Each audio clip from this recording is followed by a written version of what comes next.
wash your hands and take care of yourself. And, you know, I just hope that spring is gonna help make things better. And I'll see everybody on the other side. As always, thank you all for following me this far, and I will see you all very soon. Bye.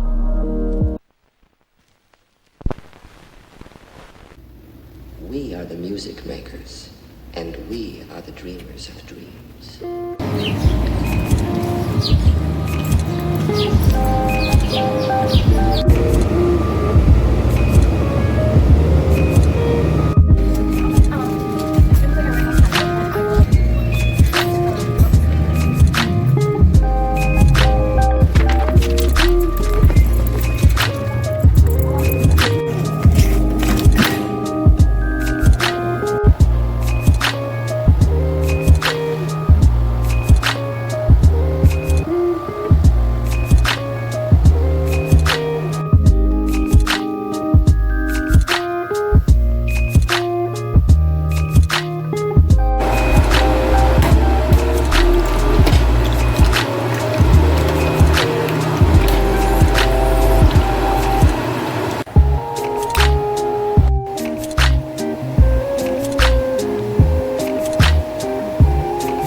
Well, that was 3 years ago now. Welcome to the new normal. Honestly, I've been trying to think of several different ways to open this video, and I think I must have recorded like 3 variations on the same opening before just deciding, screw it, I'm gonna wing it. You know, my return to YouTube after 3 years of complete radio silence, I might as well just shoot for the moon. I don't know if I have any subscribers left. I don't know if anybody's really missed me, but there's a part of me that missed being here. There's a part of me that missed having this outlet, this diary that I could just be myself on. And so I figured, why not? I think to various extents for everybody, the pandemic really did mess with our sense of, you know, linear time and space. I know it certainly did mine. You know, when you already have a sleep schedule that's screwed all the way to hell, you know. Being inside all the time with nobody but your thoughts can really get to you, but it gave me some clarity. It gave me some time to really figure out myself and my relationship with the rest of the world and my relationships with the friends that I had around me and the kinds of friends that I wanted to surround myself with. You know, once I was able to break out of quarantine and get back to the rest of the world. And a lot of things have changed in the ensuing 3 years. Some of them good, some of them bad, but all of them changes that needed to happen in one way or another. And I know that I myself feel like very much a different person than I was 3 years ago. Like, I go back and look at my old backlog, which after this video is uploaded, you guys are never gonna see. You know, I am doing a complete clean sweep of this entire channel. But I would go back and look at those videos and listen to myself, you know, listen to the views that I was espousing and the really rather incomplete view of the world I had outside of myself, and think, you know, that's not me. Or rather, that's not the me that I want to be anymore. I want to be a, you know, more well-rounded, more mature person. I mean, I'm closer to 30 than I am to 20 now. You know, I turned 27 in July, which is this month, which is really scary. I've just kept saying in July. and now it is July. What the hell am I gonna do with that? Like I said, linear time is not a concept that exists to me anymore. But I think a lot of the decisions that I made during the pandemic came down to me deciding that I needed to grow up. I needed to be the kind of person who could make, a real, tangible change in the world instead of just sitting back and waiting for other people to start making those changes when I had a perfect amount of, power and opinions and, to be quite frank, privilege that I could have been leveraging to make the world a better place. I mean, not to go too much into detail now, but these past few years have really radicalized me, and I should hope that they've radicalized a lot of other people too now. And I've become a much more active member of my community just in these past couple of months than I ever had since, graduating college. I look back at that much more sheltered, much more like politically naive version of myself, and I just want to smack them upside the head like, come on, quit whining, get out there and, get in contact with people, form a community who are passionate about the same things you are, and, start doing some shit.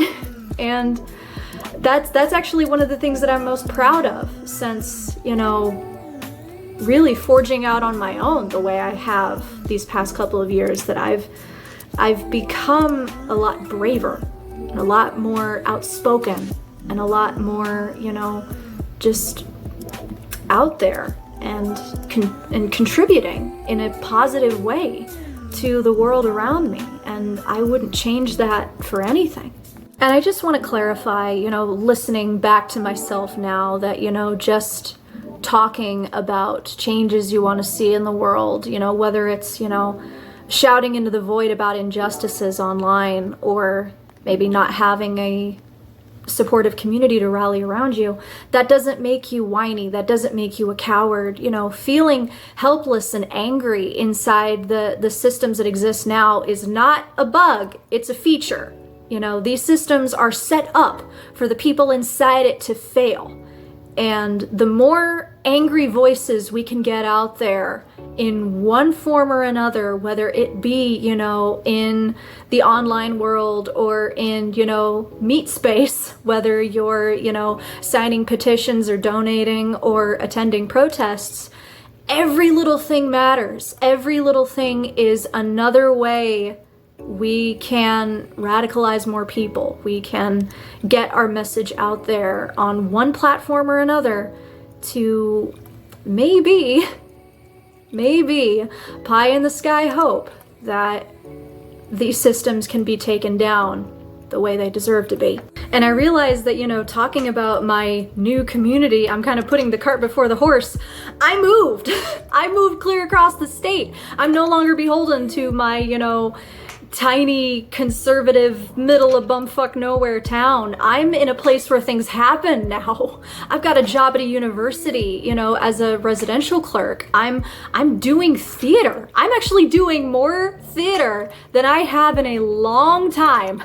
I have not been without some form of steady work for the past, God, what has it been? Like 4 months now. That's huge. That's something I would have never gotten when I still lived, an hour outside of Fort Wayne. I'm having fun. I have my own apartment. It's just a tiny one-room affair that's, that I only share with my cat. But, I'm paying rent on it. I'm paying the bills. It's a part of me that I can personalize. It's a part of my domain now. I no longer have to, be confined to a single room in my grandma's house. I'm out here. I'm independent. I'm making my own choices that don't have to really take... Well, I do have to think about the rest of my family. I still go and visit them regularly. My sister and I call each other almost every week. We're still in touch. We're still close, but I can be my own person. And I cannot tell you how refreshing that is after so many years of having to constantly monitor myself for the sake of, you know, people who could be rather close-minded. You know, I'm among people who are passionate about the same things I am, who I can be free and uninhibited and passionate and opinionated around. And my God, did I not have that before? And my God, am I grateful for it now. Also, speaking of my cat, this is Millie. My sister actually rescued her from one of our car tires, and she couldn't keep her, but I asked if I could take her in. She lived with me for a little bit when I still lived with my grandma, but now she lives with me here. And I think she's a little bit frustrated not to have, you know, a whole farmhouse to herself anymore, but she's a very sweet kitty. She's very attitudinal. She's definitely got what a lot of cat experts call tortitude. She's very feisty. She likes getting underfoot a lot. She likes trying to play at the worst possible times. But she's very cuddly and very affectionate. She's really very good with strangers. And I love her a whole lot. She's my baby. And another big change that's happened for me fairly recently, like really just at the beginning of this year, I came out as non-binary. And boy, let me tell you, that put a lot of things into perspective for me. I won't go into a great deal of detail here. I'll probably make a video just about that in the future, because there is a long, involved, existentially terrifying story there. But I feel like it's helped me know myself now to a degree that I didn't even think was possible.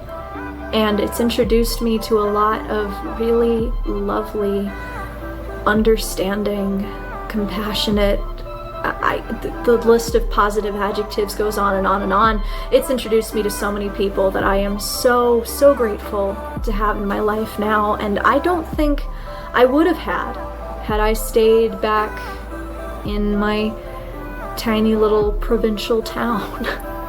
And I'm happy. I'm happier than I've been in a long, long time. You know, even with temporary setbacks, you know, my car still doesn't like me. There are times where, you know, money has gotten really tight. And boy, nothing will make you realize just how much you can live off of than having, you know, 4 figures plus a decimal point in your bank account. You know, with the decimal point splitting it directly in half. But even with all of that, I'm happy. And I didn't think it was possible for me to be this happy. But this is an energy that I very much want to carry into my 30s when that time rolls around. And there's more adventures coming down the pipe for me, you know. Those will be getting their own videos as well, but big things are happening in the new and improved Shay Fortman, so stick around for those. I can't promise anything as far as a consistent upload schedule, because I learned my lesson from the first time. I'm not going to make promises that I know I can't keep, but this is definitely not going to be the last time you guys have heard from me. Like I said, big things are happening, and I want to take you guys along. And I'm so glad to be back, and I'm so excited for what I get to show you guys. As always, God, it feels weird signing off like this for the first time in God knows how long, but as always, thank you all for following me this far, and I'll see you all very soon. Bye!